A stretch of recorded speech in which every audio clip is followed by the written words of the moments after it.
নাম বলবেন না? আপনি আপনার তথ্য দিচ্ছেন না কেন? তাহলে নাম বলেন।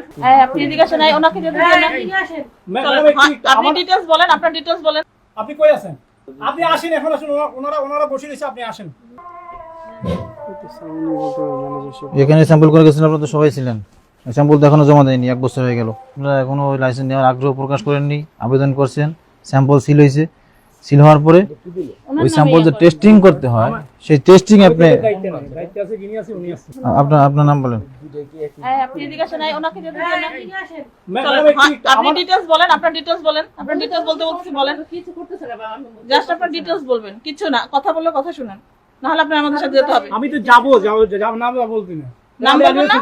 আপনি আপনার তথ্য দিচ্ছেন না কেন? তাহলে নাম বলেন। আপনারা তো জেল হচ্ছে কি বলেন? আপনার নাম বলেন। বলেন। আমার নাম অভি চৌধুরী। আপনি ওখানে গেলেন কেন? আপনি এখানে সারাইছে, আমার সবকিছু লিখতেছে। আপনি আমার বাড়ি গেলেন কেন? সবকিছু লিখে দিতেছে। আপনি কই আছেন? তো আপনি কই আছেন? এখন আসেন, তাড়াতাড়ি আসেন। আপনি আছেন তাড়াতাড়ি? হ্যাঁ, আছে। হ্যালো, আপনি আসেন, এখন আসুন। ওনারা বসে রয়েছে, আপনি আসেন। আপনি মূলত এখানে কি হিসেবে আছেন? সেলসম্যান। আপনি তথ্য দিতে করেন কেন? তথ্য দিবেন তো, আপনার একটা পরিচয় আছে না, ওটা দিবেন। অসুবিধা কিসের? আমি একটু বলি। জি, বলেন। পুরো বিষয়টা মূলত আপনাদেরকে করা উদ্দেশ্য না। আপনারা যাতে অফিসে যান, অফিসে নেওয়াটাই আমাদের উদ্দেশ্য। আপনারা অফিসে যাচ্ছেন না, করতেছেন না। আপনাদেরকে এর আগেও বোধহয় সতর্ক করা হয়েছিল। অফিসে না গেলে তাহলে কাপড় স্যাম্পল দিয়ে আসতে হবে। জি, কথা শুনবেন আগে, ঠিক আছে? না হলে কিন্তু আমাদের আইনে আরো বড় ধরনের পানিশমেন্ট দেওয়ার সুযোগ আছে। হ্যাঁ, আমি চাইলে আপনার এই প্রতিষ্ঠান সিলগালা করতে পারি, যেহেতু আপনি স্যাম্পল টেস্টের ফি দিচ্ছেন না এবং লাইসেন্স নিচ্ছেন না, সেই জন্য। এবং জরিমানার পরিমাণও হিউজ, ঠিক আছে?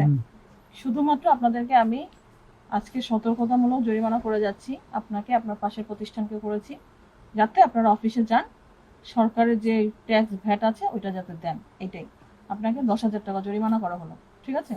10,000 টাকা জরিমানা ইনস্ট্যান্ট এখন দিবেন, এবং পরবর্তীতে আপনাদের প্রতি নির্দেশনা হচ্ছে আপনারা অফিসে যাবেন।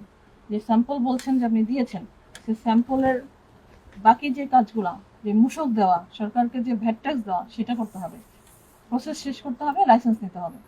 এটা হচ্ছে মূল বিষয়। আজকে খুবই কম পরিমাণ, যা সতর্ক করার জন্য, যেহেতু আমি পাশের দোকানেও 10,000 করেছি, আপনাদেরকেও 10,000 করে যাচ্ছি, ঠিক আছে? ইনস্ট্যান্ট আপনি এই টাকাটা দিবেন, ওনাদের 3 মাসের জেল এবং আপনাদের প্রতিষ্ঠান সিল গেল।